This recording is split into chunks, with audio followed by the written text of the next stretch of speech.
Assalamualaikum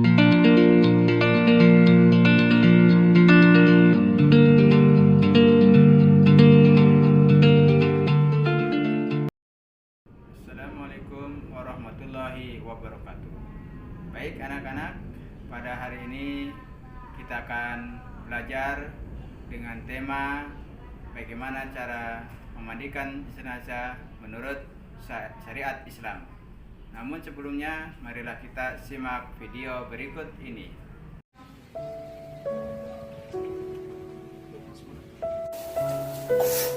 Assalamualaikum warahmatullahi wabarakatuh. Kita dari kelas 12 MIA 2 ingin memperagakan tentang tata cara pemandian jenazah yang baik dan benar menurut sunnah Rasulullah SAW.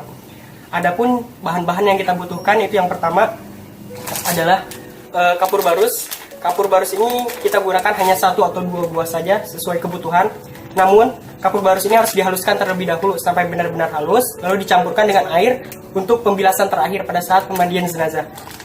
Terus yang kedua itu kita butuhkan adalah kapas. Nah, kapas ini digunakan untuk menutupi bagian-bagian atau lubang-lubang yang memang mengeluarkan najis seperti lubang dubur ataupun lubang-lubang lainnya. Terus yang ketiga itu ada masker. Nah, masker ini tidak terlalu dibutuhkan sebenarnya, namun untuk sekedar melengkapi saja. Terus yang keempat ada 1 buah handuk. Handuk ini dibutuhkan pada saat pemandian jenazah, nanti akhirnya kita keringkan dengan menggunakan handuk ini. Sekian bahan-bahan yang dibutuhkan untuk pemandian jenazah. Adapun langkah-langkah dalam memandikan mayat, yang pertama itu adalah membasuh si mayat 3, 5, 7 sampai 9 basuhan dengan bilangan-bilangan ganjil.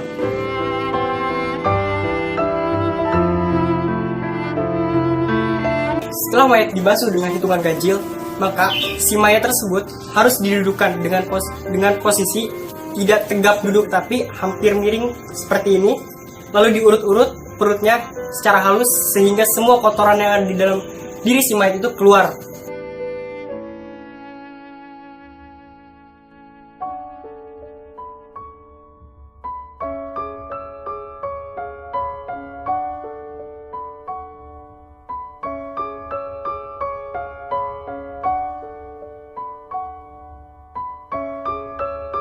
Setelah mayat diurut-urut perutnya hingga semua kotoran yang ada di dalam dirinya keluar, maka si pemandi jenazah harus menyiram bersih bagian-bagian yang memang tadi terkena najis oleh kotoran-kotoran dari si mayat itu. Nah, setelah dibersihkan, maka si pemandi jenazah wajib mewudukan si mayat tersebut. Proses pewuduannya itu sama seperti proses wudhu waktu kita sholat. Nah, bedanya pada saat kita membersihkan mulut dan juga hidung si mayat, kita hanya boleh menggunakan jari ataupun sikat gigi ataupun siwak untuk membersihkan mulut si mayat. Dengan catatan tidak ada air yang dimasukkan ke dalam hidung maupun mulut si mayat. Jadi cukup dibersihkan bagian luarnya saja. Sedangkan proses-proses selanjutnya pada saat proses pewuduan si mayat ini berlaku sama seperti sholat fardu.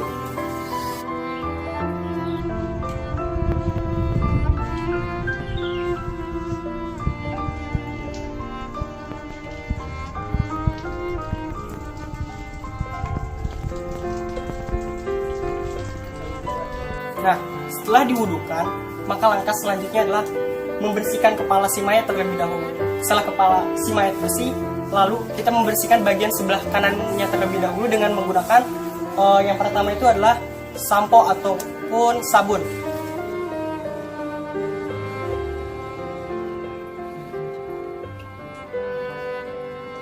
Sampai bersih, lalu kita dibalik bagian belakangnya juga, lalu kita bersihkan sebagian kanannya dengan air. Berlaku pula dengan bagian tubuh yang kiri. Kita basuh dengan sampo ataupun sabun, belakangnya juga, lalu kita bersihkan. Nah, selanjutnya langkah keduanya itu hampir sama seperti langkah yang sebelumnya, namun perbedaannya adalah dengan yang pertama itu dengan menggunakan sampo ataupun sabun, sedangkan yang kedua ini adalah dengan menggunakan sabun sulfur, sehingga tubuh si mayat ini tampak bersih.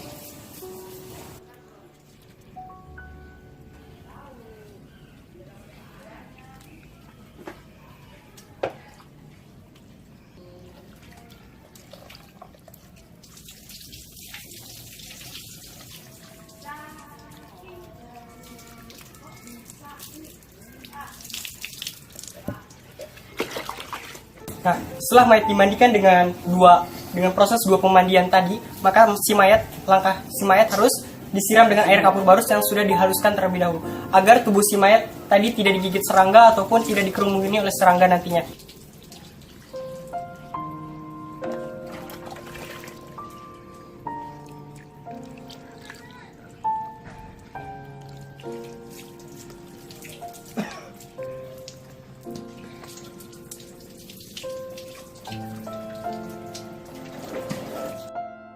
Nah, setelah dibasuh oleh air kapur barus yang sudah dihaluskan, maka selanjutnya adalah dengan cara mewudukan kembali tubuh si mayat sehingga dia dalam kondisi bersih.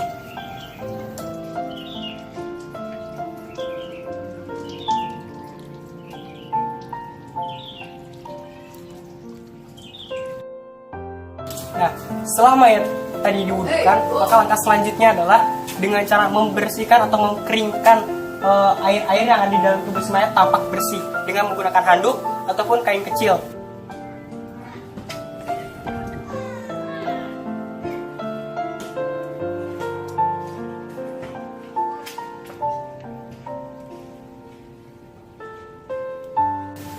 Setelah tubuh si mayat tadi kering, maka langkah selanjutnya adalah menyisirkan bagian kepalanya dengan sisir sehingga tampak rapi. Hal itu sesuai dengan sunnah Rasulullah SAW.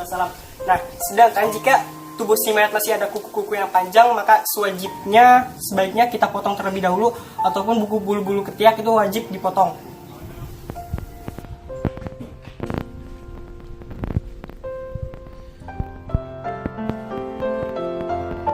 Nah, sekian langkah-langkah dari kami tentang proses pemandian mayat. Kurang lebihnya mohon maaf. Wabillahi taufiq wal hidayah. Wassalamualaikum warahmatullahi wabarakatuh.